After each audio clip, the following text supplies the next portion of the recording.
Olá, meu amigo ou minha amiga, tudo bem com você? Seja muito bem-vindo ou bem-vinda a mais um vídeo da Khan Academy Brasil. E nesse vídeo, vamos resolver um problema sobre pontos de inflexão.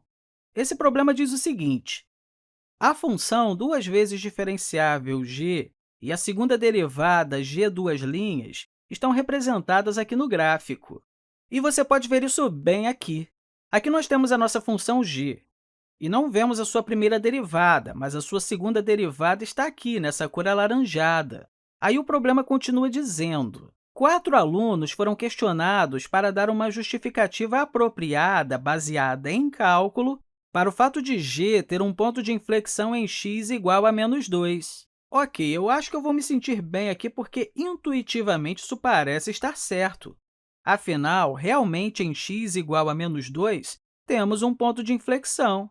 Não se esqueça que um ponto de inflexão é um ponto onde estamos alterando a nossa função de côncavo para baixo para côncavo para cima, ou também de côncavo para cima para côncavo para baixo. Ou outra forma de pensar sobre isso é que, nesse ponto, temos uma situação onde a inclinação da reta tangente vai de diminuindo para aumentando ou de aumentando para diminuindo. E quando olhamos para isso aqui, parece que nossa inclinação está diminuindo.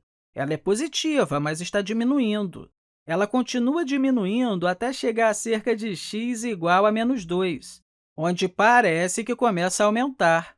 A inclinação fica cada vez menos negativa, fica zero e depois continua aumentando, ficando positiva e cada vez mais positiva.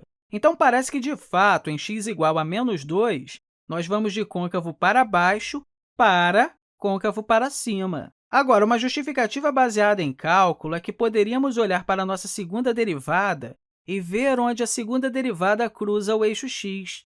Porque onde a segunda derivada é negativa, isso significa que a nossa inclinação está diminuindo, e aí a função é côncava para baixo. Agora, onde a segunda derivada é positiva, significa que a nossa primeira derivada está aumentando, que a inclinação da nossa função original está aumentando e que a função é côncava para cima. Então, observe, de fato, a segunda derivada realmente cruza o eixo x em x igual a menos 2. Um detalhe, não basta ser apenas zero ou tocar no eixo x. Ela precisa cruzar o eixo x para que tenha um ponto de inflexão ali. Agora que já vimos isso, vamos olhar as justificativas dos alunos e também tentar relacionar aqui o que o professor diz para cada uma dessas justificativas. Bem, o primeiro diz aqui que a segunda derivada de g muda de sinal em x igual a menos 2. Bem, isso é exatamente o que a gente estava falando, não é? Se a segunda derivada muda de sinal, em que, nesse caso, vai de negativo para positivo, isso significa que a nossa primeira derivada mudou de diminuindo para aumentando, o que é realmente bom para dizer que essa é uma justificativa baseada em cálculo. Então, pelo menos por agora, eu vou colocar parabéns, você está correto aí. Agora, o que o outro aluno disse? Ele cruza o eixo x. Bem, isso é ambíguo. Afinal, o que está cruzando o eixo x? Se um aluno escrevesse isso, eu diria: do que você está falando? Da função? Da primeira derivada ou da segunda derivada? Acredito que, nesse caso, o professor diria para usar uma linguagem mais precisa, porque isso não pode ser aceita como uma justificativa correta. A segunda derivada de g está aumentando em x igual a 2 negativo. Bem, não, isso não justifica porque você tem um ponto de inflexão ali. Então, por exemplo, a segunda derivada está aumentando em x igual a menos 2,5. A segunda derivada está aumentando em x igual a menos 1.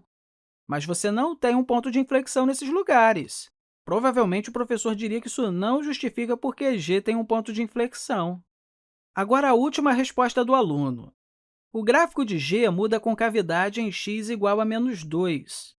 Isso é verdade, mas isso não é uma justificativa baseada em cálculo. Afinal, o que queremos aqui é usar a nossa segunda derivada aqui, conforme a primeira justificativa. Enfim, meu amigo ou minha amiga, eu espero que você tenha compreendido tudo direitinho e, mais uma vez, eu quero deixar aqui para você um grande abraço e até a próxima!